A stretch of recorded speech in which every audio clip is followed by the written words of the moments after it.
Hello friends, welcome to drone Sanjay Khan channel. நாம் இன்றைக்கி என்ன பார்க்க போகிறோன்னா காஜு கட்லி தாங்க. ஆனால் அது வந்து முந்திரியை வச்சு பண்ண போகிறதில்ல, நம்ம வேர்க்கடலையை வச்சு தான் பண்ண போகிறோம். ரொம்பவே சூப்பராக டேஸ்ட்டாக இருக்கும். இந்த ஸ்வீட் செய்கிறதுக்கு வெறும் 15 நிமிஷம் மட்டும் இருந்தால் போதும். ரொம்ப ஆறணும். பசங்களுக்கு வந்து எப்போவாது கேட்டாங்கன்னா டக்குன்னு செஞ்சு கொடுக்கறதுக்கு. அதுக்கு தேவையான பொருள் பார்த்திங்கன்னா, நம்மக்கிட்ட 1 கப்பு வேர்க்கடலை இருக்குன்னா 1 கப்பு சர்க்கரை, அவ்வளோதாங்க இதுக்கு தேவையான பொருள்னு பார்த்தா. நான் இன்றைக்கி ஏற்கனவே வறுத்த வேர்க்கடலை தாங்க. அந்த வறுத்த வேர்க்கடலையே ரொம்ப கம்மியான சிம்மில் வச்சு நல்லா அதை வறுத்துட்டேன். என்னென்னா தீ அதிகமாச்சுன்னா நம்ம வேர்க்கடலை கலர் மாறிடும். நமக்கு ஒயிட்டாக இருந்தால் தான் அது நம்ம காஜு கட்லி மாதிரியே இருக்கும். அதுக்காக நான் அதை கையிலேயே நல்லா தோலெல்லாம் எடுத்துட்டு, இதை நீங்கள் இப்போ மிக்சியில் அரைக்கிறப்போ அது ஜலிக்கலாம் அப்படின்னு தான் எல்லாரும் சொல்கிறாங்க. ஆனால் ஜலிக்கிறதுக்கு வராதுங்க.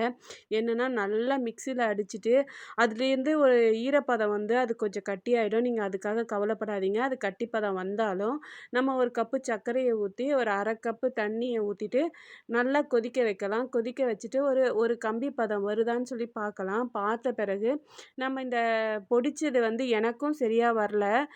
ஒரு கொஞ்சம் மாதிரி கட்டி கட்டியாக வந்தது. நான் கொஞ்சம் பயந்தேன்.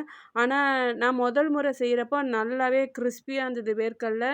நமக்கு தூளாக வந்தது. இந்த முறை வந்து கொஞ்சம் ஈரப்பதமாக இருந்ததுனால எனக்கு கொஞ்சம் கட்டினா மாதிரி தான் மிக்சியில் அரைக்கிறப்போ வந்தது. நான் பயந்தேன். ஆனால் நம்ம வந்து அந்த ஜீராவில் அந்த ஒரு கம்பி பதம் வந்தவொடனே கட்டி கட்டியாக இருக்குது பாருங்கள், ஊற்றிட்டு நல்லா கலக்கி விட்டோம்னா அந்த கட்டியெல்லாம் ஃபுல்லாகவே நல்லாவே தெளிவாயிடுது. அதனால் நம்ம கட்டி ஆகுதுன்னுலாம் கவலைப்படாதீங்க. இதுக்கு என்னென்னா அந்த ஜீராவில் வந்து நம்ம கொட்டுற அந்த பொடி வந்து கொஞ்சம் நல்லா திக்காகிற வரைக்கும், ரொம்ப திக்காயிடுச்சுன்னா ஹார்ட் ஆகிடும் ஸ்வீட்டு.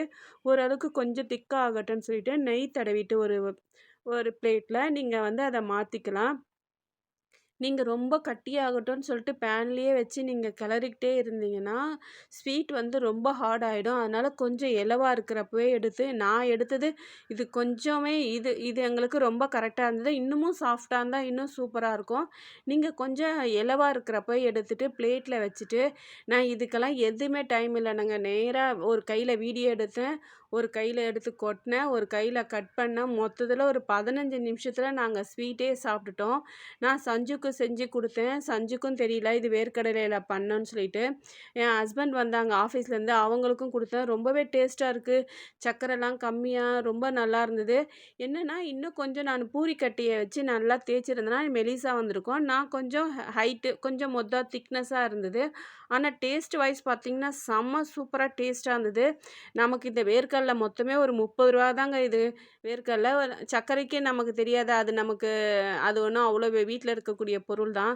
நாங்கள் கொஞ்சம் அடிக்கலாம் பார்த்தோங்க, எங்களுக்கு அந்த அளவுக்குலாம் வரல. அப்புறம் பிளேட்டில் வச்சு விரித்து விட்டு நாங்கள் சாப்பிட்டுட்டோம். நீங்களும் இதை ட்ரை பண்ணி பாருங்கள். உங்களுக்கு இந்த வீடியோ பிடிச்சிருந்தா அப்படியே லைக் பண்ணி ஷேர் பண்ணி சப்ஸ்கிரைபும் பண்ணுங்கள். மறக்காம சர்ப்ரைஸ் பண்ணுங்க.